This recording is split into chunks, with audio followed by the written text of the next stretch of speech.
জীবন চালাতে টাকার পিছনে ছুটছে সবাই, কিন্তু কখনো কি ভেবে দেখা হয়েছে যে এই টাকা কোথায় বানানো হয় আর কোথা থেকে বা আসে এই টাকা? এবং বাংলাদেশে টাকা বানানোর যে টাকশাল, এটা বিশ্বের মধ্যে কততম স্থানে আছে, সেই বিষয়ে সংক্ষিপ্ত কিছু কথা এখন আমার এই ভিডিও শেয়ার করব। তো চলুন মূল আলোচনায় যাওয়া যাক যে বাংলাদেশের যে টাকশাল, এটা বা বিশ্বের মধ্যে কততম স্থানে আছে।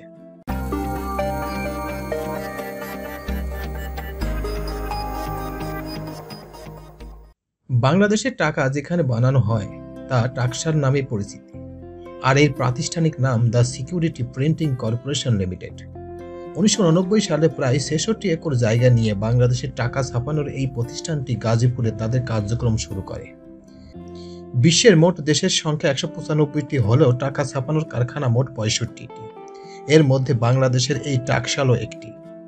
বাংলাদেশের টাকশালে টাকা ছাপানো শুরুর আগে সুইজারল্যান্ড, জার্মানি, ভারত, দক্ষিণ কোরিয়া, ইংল্যান্ড থেকে টাকা প্রিন্ট করে দেশে আনা হতো। এছাড়া টাকা ছাপানোর ধাপগুলো খুবই গোপনীয়। প্রায় 12টি ধাপ পেরোতে হয় টাকা বানানোর জন্য। টাকা ছাপানোর কারখানার অভ্যন্তরে সব কর্মচারী মোবাইল ফোন কিংবা যে কোনো রকমের ডিভাইস নেওয়া নিষিদ্ধ। বাংলাদেশের টাকা ছাপানোর বিশেষ কাগজ আসে সুইজারল্যান্ড থেকে। প্রায় সব ব্যাংক নোটই তোলার তৈরি কাগজ থেকে বানানো হয়, যার প্রতি বর্গমিটারের ওজন 80 থেকে 90 গ্রাম। তোলার সেই কাগজে লিনেন যুক্ত করা যায়।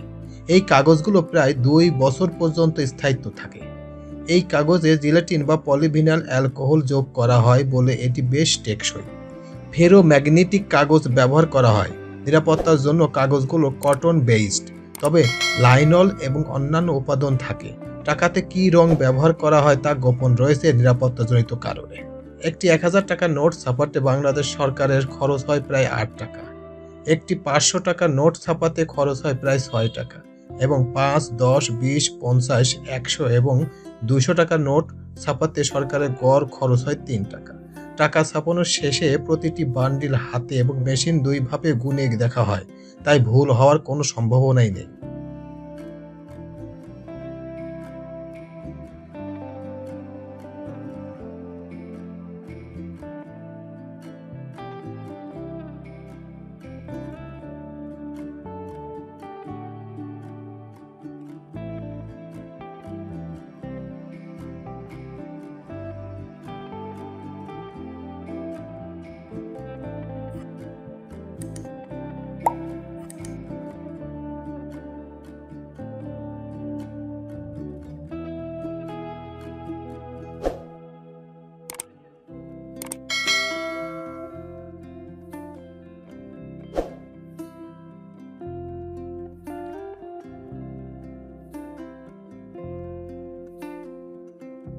প্রিয় ভিউয়ার্স, আমার এই তথ্যগুলো যদি আপনাদের একটুখানি ভালো লেগে থাকে তাহলে অবশ্যই লাইক, কমেন্ট, শেয়ার করবেন এই ভিডিওটি। আর যারা এখনো আমার এই চ্যানেলটি সাবস্ক্রাইব করেন নাই, তারা দ্রুত এই চ্যানেলটি সাবস্ক্রাইব করে ফেলুন। তো আজকে এই পর্যন্তই। সবাইকে ধন্যবাদ জানিয়ে এখানেই শেষ করছি। আল্লাহ হাফেজ।